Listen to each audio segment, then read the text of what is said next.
As if you guys couldn't tell what this video is about just by looking at my sweater. Sweater that I made, by the way. Thank you, Capital One. Today I am going to be reviewing Star Wars Rise of Skywalker. Spoiler heavy, you've been warned.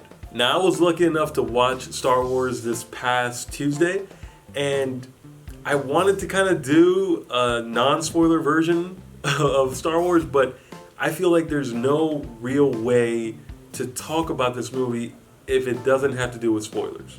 With that said, let me start with the first negative, which is Palpatine. When we first all found out that Palpatine was coming back, I can speak for myself, I lost my mind. You hear the laugh, you hear the cackle, you're thinking, how? How is he back? And when you finish watching this movie, you're still asking the same question, which is, how in the world did Palpatine come back? That's right, you guys, we get really no explanation as to why Palpatine is back. All we hear is a similar line that he says in episode 3, which is, the Sith do things, or again I'm paraphrasing, Sith do things that some would consider to be unnatural. Again, no explanation. That's all we get. It's presumed because we see kind of like a clone of Snoke out there, that maybe that's how he's doing it, through cloning. But at the same time, when you see him, he's all disheveled, he's almost like a skeleton, so he clearly did not clone himself, so how?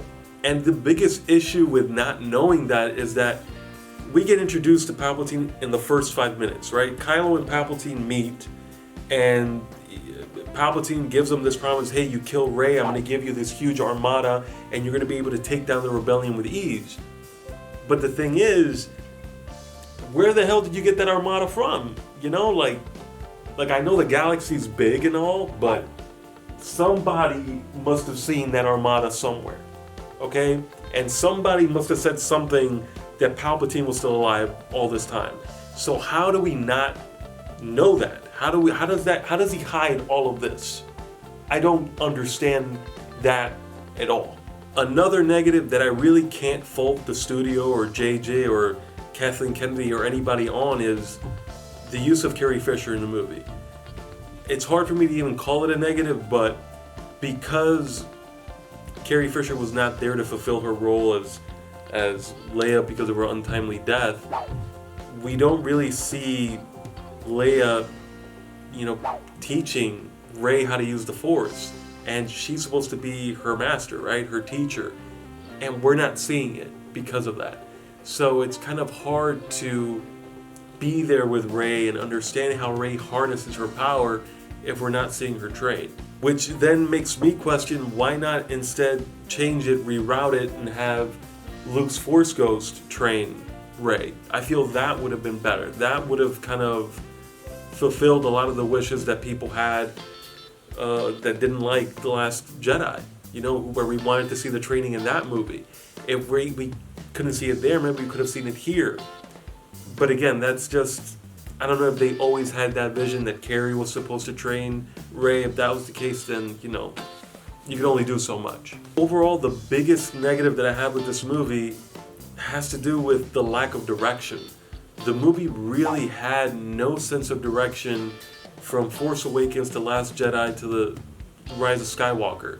It feels like we got 3 setups to 3 different movies, all wanting to go in different directions and all ending in one place that doesn't fit that location. Palpatine was never really meant to be the main villain in this story. I feel it was supposed to be Snoke, at least in the eyes of J.J. Abrams. And so when Snoke was killed off in Last Jedi, it kind of put him in a bind, and what else can you do but bring back Palpatine? Even though bringing him back brings back more questions than it does answers. Now again, guys, I don't want to make this review something where I'm just beating Star Wars down. This movie also has a lot of positives to it as well. Kylo in this movie was actually done really well. Out of all the characters in this new incarnation of Star Wars, Kylo was the one from Force Awakens to Last Jedi to the Rise of Skywalker who actually has an arc that is fitting to the character. You see him constantly being in that kind of self-imposed prison in his mind of, damn, I killed my dad, but did I kill him because I wanted to or because I was forced into doing it. And he even has this beautiful moment with his dad, which, that scene just shocked me. You can call it fan service, you can call it all you want. It shocked me because I was not expecting to see Han Solo ever again in a Star Wars movie. And to have that moment with his son, an actually tender moment, where he's finally letting go of the Sith, right? That moment where they had in Force Awakens, where Kylo kills his dad, they have it again in this movie, but it's just done beautifully. Another character that really had a great spin to him in this movie was Finn. Finn and Poe specifically, but with Finn, there's a mystery to him. It's presumed that he wants to confess his love to Rey, which I thought that was going to be the case.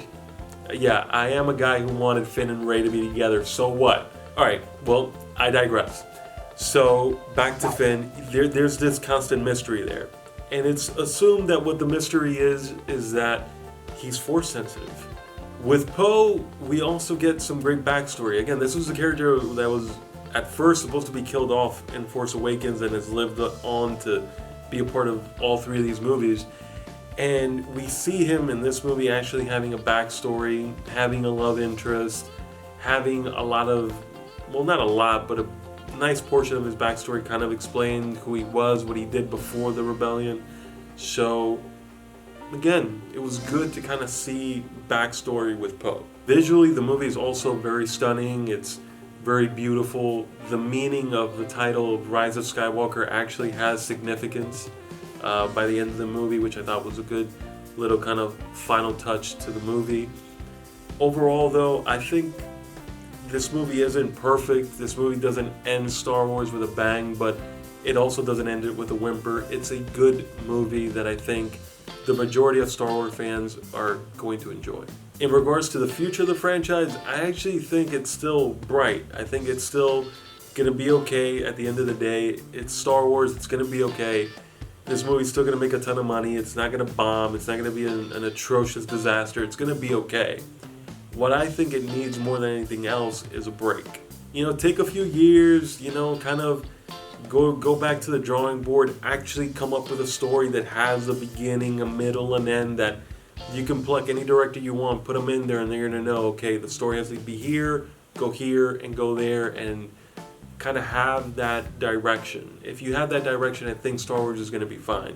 In the meantime, we'll enjoy The Mandalorian, we'll enjoy Baby Yoda as long as Baby Yoda's around, and I think Star Wars is going to be fine. So, if you're a Star Wars fan and you're panicking, no need. Again, you guys, thank you for watching. Please comment below. Let me know what you guys are thinking. If you guys agree with me, disagree with me, let me know. And let's just talk Star Wars, man. And in the meantime, you can subscribe, you can like this video, you can share it, you can do whatever you want with it, except dislike it. If you want to dislike it, dislike it. I'm just saying, I wouldn't like it if you disliked it, because, you know, I made the video. I'm in the video, you know what I mean? And I really don't know how to end these videos because I haven't done one of these in a while. So I'm probably gonna throw like a graphic or something. Probably like my handles for my Instagram and, you know, Facebook, and I'll figure it out. I'll post another video and it'll be better than this ending here. So you could just I'll end it.